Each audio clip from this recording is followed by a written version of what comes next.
Let me tell you a story. I lost my blue cartridge, and I felt nostalgic. But I didn't want to consult an emulator, since the experience wouldn't be the same. Lucky for me, my video game store had a blue to spare. It looked like any other cartridge, with the label and everything, so I bought it. Popped the sucker in and was ready to reunite with Squirtle for some old-time ass-kicking. The game went as normal, named my rival after a detested anime character, built my team, and earned the Boulder and Cascade badges. I dug in the grass to look for Abra when Mewtwo appeared. Yeah.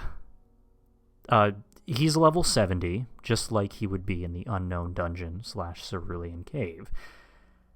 Bear in mind, I'm not using a Game Shark. My team was obviously severely underleveled, and I couldn't run. And all it took was several psychics to knock my team dead. But that's the thing. I blacked out and got back to the Pokemon Center. And I had no Pokemon except for my starter. That's right, my Pokemon didn't just faint, they were erased from my roster and I couldn't find them in my PC. Frustrated, I reset the game, starting from my last save. Guess what? I didn't get my Pokemon back. On top of it all, my Wartortle went back to being a level 5 Squirtle. Since I'm guessing the game dictated I must have always have one Pokemon on me after I met Professor Oak and left Pallet Town, it reset my starter after it had been killed by Mewtwo. I couldn't believe it. At that point, I was just tempted to start a new game, but since I'd gotten so far already and didn't feel like grinding in Viridian Forest and Mountain Moon again, I sucked it up, bought some Pokeballs, and started building my team from scratch. It must be coincidence I first met Mewtwo above Cerulean. Not only was it close to the Unknown Dungeon, but it's also where you could first perform the Mew glitch with the youngster's Slowpoke. Randomly throughout the game, Mewtwo found me and wiped out my team. Again, I had to train my Squirtle and catch back my Pokemon. Rinse, lather, repeat. He always went first, no matter what my speed. If I tried using a Pokeball, Mewtwo would kill my Pokemon first, causing me to switch out without having done anything at all. It made me cautious of entering the grass. I caught the Pokemon I needed and ran, stalking myself with repels wherever I went. Maybe it was useless against an overpowered Mewtwo, but at least it got me through Pokemon-infested areas faster. I learned to dread the wild battle theme and the idea of the screen crisscrossing to black. When I got to Lavender Town, the start menu loaded on its own. The Mew glitch happened without me doing anything. And due to my paranoia, I always carried balls on me, so I managed to catch it without a sweat. Okay, I actually was sweating that time. Later, when I started a new game and tested what happened if you fainted Mew instead of catching it, it'd be right there. No ifs, ands, or buts. Mew will absolutely not go away unless you catch it. Another odd thing about Mew, like your starter, Mewtwo cannot erase it from your party. But instead of going back to level 5, Mew will be the exact level you raised it to. Good for me, since grinding gets damn tedious without a partner to bait and switch with. At this point, I beat the Elite Four. Now it was on. I got tired of Mewtwo stalking me, and I was going to make him my bitch. Up until this point, I haven't been able to try using a Master Ball on him since he was always attacking my Pokemon first.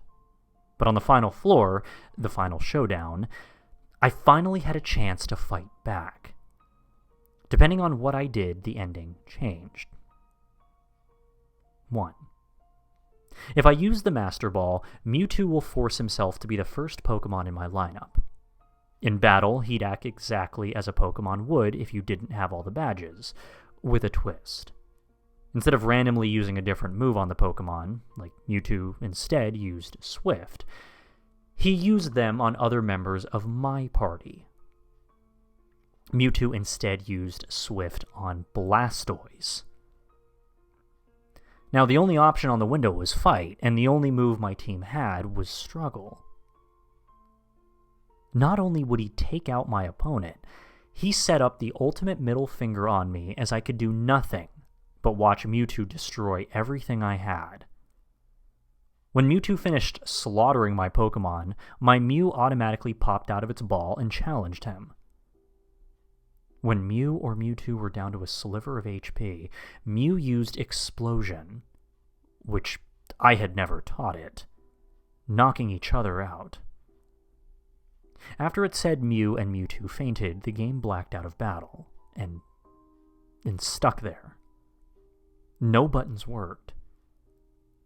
I restarted and my file was still there. Still in shock, I avoided my cartridge for a long time before I was brave enough to try again. Number 2. A battle to the death. Instead of struggling, my Pokemon retained all their moves, and the battle went as it normally should. Any Pokemon I lost in the fight couldn't be brought back, but at least I was at a high enough level for most of my team to survive. With Mewtwo gone, the game went back to normal. I still had Mew, still had my starter. I played for hours and Mewtwo never showed up in the grass or caves again. I minded my own business, yet all I could think of was, what the heck was that about? 3. What would happen if I don't attack Mewtwo? Crazy thought, but I got curious enough to test it. I used healing items, defensive moves, tried escaping, let my Pokemon faint. I didn't lay a finger on the guy. When my last Pokemon fell to 1 HP, the music disappeared, but not the sound effects. A ... appeared, like when a gym leader talks to you after battle. I pressed A. Mewtwo said, "What have I become?" Next thing I knew, the box read, Mewtwo used Struggle on itself. And bam. I was taken aback, mortified as I watched this creature beat himself to submission. My Pokemon gained no experience, and I returned to the overworld. In place of Mewtwo is a Pokeball. I take it, and it's an item that didn't exist until GSC. Sacred Ash. Credits play. The game starts again, and I'm on top of the Pokemon Tower. I open up my Pokemon, and all my team members are there, albeit fainted. I used Sacred Ash, and they came back. You could do whatever you want with the Ash, actually. If you leave the tower without reviving your Pokemon, they'll be erased from your team for good and left to rest in peace. The Ash remains in your pocket and cannot be thrown away. But I was touched to have my little guys again. I mean, how could I not use it? Next time you go that deep in the unknown dungeon, there'll be a tombstone where Mewtwo's sprite used to be. When you interact with it, a Mew will appear in your window with Mew's cry. Everyone remembers Mewtwo from the RBY days. We remember him as the strongest Pokemon in the world, topped only by Arceus, God himself. We remember him from the movie, an angsty experiment who questioned his purpose in life. And it's because of that incarnate of Mewtwo that we forget an important piece of information from the Pokédex.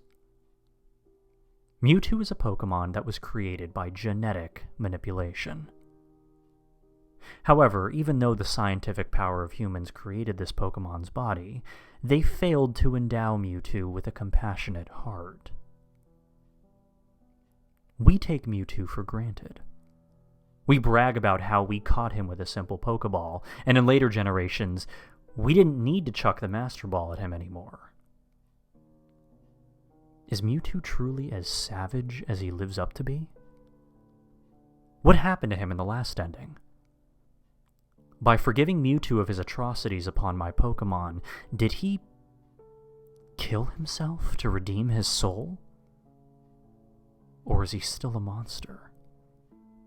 Did he become weary and bored of the chase and decided to end it? What does Mew play in all this? And what about my starter? Is the latter reborn each time he dies, or does a clone take his place? What was on this person's mind while this hack got made? I know better than to dismiss Mewtwo. For this, though this hacked game terrifies me to this day, I am grateful.